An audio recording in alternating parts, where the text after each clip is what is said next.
നിന്ന് ആരോ ഖുർആൻ ഓതുകയാണ്. അല്ലാഹുവിന്റെ സ്വർഗത്തിന്റെ മധ്യഭാഗത്ത് സ്വന്തമായിട്ടൊരു വീട്, ആ വീടിന്റെ അകത്തിരുന്നൊരു ചെറുപ്പക്കാരൻ ഇങ്ങനെ ഖുർആൻ ഓതുകയാണ്. ആരാ പടച്ചവനെ ഈ സ്വർഗത്തിലിരുന്ന് ഖുർആൻ ഓതാൻ ഭാഗ്യം കിട്ടിയ ചെറുപ്പക്കാരനാരാ?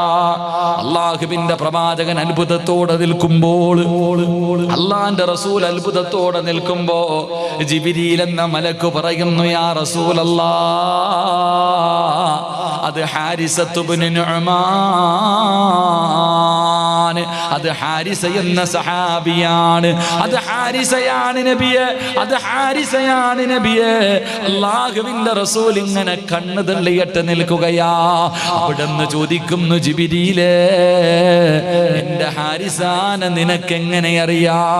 എന്റെ സഹാബിയെ നിനക്കെങ്ങനെ അറിയാ? ആ സമയത്ത് ജിബ്രീൽ എന്ന മലക്ക് പറയുകയാ, ആ ചെറുപ്പക്കാരനെ അറിയാത്ത ഒരു മലക്കുമില്ല നബിയേ. ഏത് മലക്കിനോട് ചോദിച്ചാലും ആ ചെറുപ്പക്കാരന്റെ പേര് പറയും. എല്ലാ മലക്കുകൾക്കും വല്ലാത്ത പരിചയമാണ്. അല്ലാഹുവിന്റെ പ്രവാചകൻ അവിടെ നിന്ന് ചോദിച്ചു, അതിന്റെ കാരണം എന്താ? ജിബ്രീൽ എന്ന മലക്ക് പറഞ്ഞു, നബിയേ, ആ ചെറുപ്പക്കാരനെ മലക്കുകൾക്ക് ഇത്രയും പരിചയമുണ്ടാകാനുള്ള കാരണം എന്തെന്നറിയുവോ? യാ റസൂലല്ലാഹ്,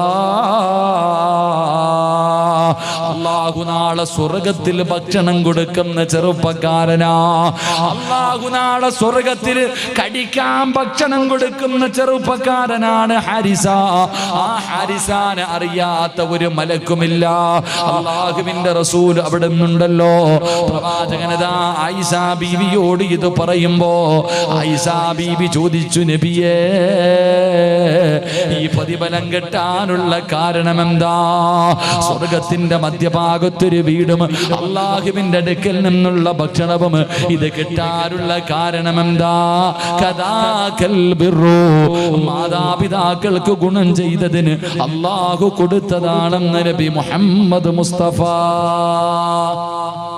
സ്വർഗത്തിന്റെ മധ്യഭാഗത്ത് ഒരു കൊട്ടാരം, സ്വർഗത്തിന്റെ മധ്യഭാഗത്ത് കോടാനി കോടാനി കോടാനി രൂപ കൊടുത്താലും കിട്ടൂല.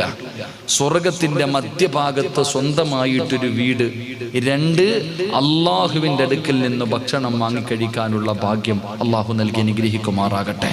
അള്ളാഹു നൽകി അനുഗ്രഹിക്കുമാറാകട്ടെ. ഇത് രണ്ടും വേണ്ടവര് കൈവക്ക്. സ്വർഗത്തിൽ സ്വന്തമായിട്ടൊരു വീടും അള്ളാഹുവിന്റെ അടുക്കൽ നിന്ന് ഭക്ഷണം കഴിക്കാനുള്ള ഭാഗ്യവും വേണ്ടവര് പൊക്കിക്കോ. കാരണം ചാകാൻ കടന്ന ഒരു പട്ടിക്ക് വെള്ളം കൊടുത്ത ഒരു വ്യഭിചാരിയായ പെണ്ണിന് അല്ലാഹു സ്വർഗം കൊടുത്തെന്ന് നബി മുഹമ്മദ് മുസ്തഫ. ഈ കൈ പൊക്കിയതിന്റെ പേര് ചിലപ്പോൾ അല്ലാഹു സ്വർഗം തന്നാലോ. വേണ്ടവര് പൊക്ക്, വേണമെങ്കിൽ പൊക്കിയാൽ മതി. പ്രതിഫലം ഞാൻ പൊക്കുന്നെങ്കിൽ നല്ലതുപോലെ പൊക്ക്. അൽഹംദുലില്ലാഹ്. അല്ലാഹുവേ, ഈ ഉയർത്തിയ കൈ സ്വർഗത്തിൽ നിന്ന് കൊണ്ടുവന്ന ആ ഹജറുൽ അസ്വദ് ഒന്ന് തൊടാനെങ്കിലും ഈ കൈ പൊക്കി ഞങ്ങൾക്ക് നീ ഭാഗ്യം നൽകണേ അല്ലാഹ്. മുത്തുനബിയുടെ കയ്യിൽ നിന്ന് ഹൗദുൽ കൗസർ വാങ്ങിക്കുടിക്കാൻ ഞങ്ങൾക്ക് നീ ഭാഗ്യം നൽകണേ തമ്പുരാന്. എൻ്റെ പ്രിയമുള്ള സഹോദരങ്ങളെ, ഈ രണ്ട് പ്രതിഫലം, എന്തൊക്കെ പ്രതിഫലം? സ്വർഗത്തിൽ ഒരു വീട്, എവിടെ? മധ്യഭാഗത്ത്. രണ്ട്, അള്ളാഹുവിൻ്റെ അടുക്കൽ നിന്നുള്ള ഭക്ഷണം അള്ളാഹു വാങ്ങി കഴിക്കാൻ ഭാഗ്യം തരുമാറാകട്ടെ. അള്ളാഹു സ്വർഗത്തിൽ ആദ്യം കഴിക്കാൻ തരുന്ന ഭക്ഷണം ഏതാ? സ്വർഗത്തിൽ പോകുമ്പോഴേ ആദ്യമായിട്ട് കഴിക്കാൻ തരുന്ന ഭക്ഷണം മന്തി ബിരിയാണി അല്ലേ?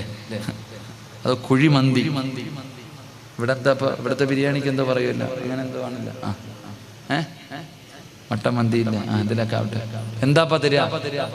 അള്ളാഹു സ്വർഗത്തിൽ ആദ്യമായിട്ട് കഴിക്കാൻ തരുന്ന ഭക്ഷണം മീനിന്റെ പൊരിച്ച കരളാണെന്ന് നബി മുഹമ്മദ് മുസ്തഫ. നബി മുഹമ്മദ് മുസ്തഫ എന്താ കഴിക്കാൻ തരണേ? എന്താ കഴിക്കാൻ തരണേ? പറ സഹോദരൻ, എന്താ കഴിക്കാൻ തരണേ? പറ. മീനിന്റെ പൊരിച്ച കരള് അള്ളാഹു വാങ്ങി തിന്നാൻ ഭാഗ്യം തരുമാറാകട്ടെ.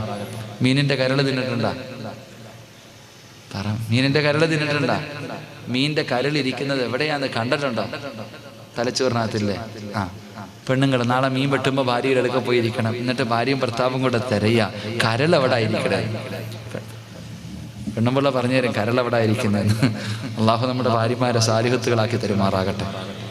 ആമീൻ പറ മനുഷ്യ. കെട്ടിയ പെണ്ണുമ്പിള്ള തലതിരിഞ്ഞ് പോയാൽ ജീവിച്ചിരുന്നിട്ട് കാര്യമുണ്ടോ?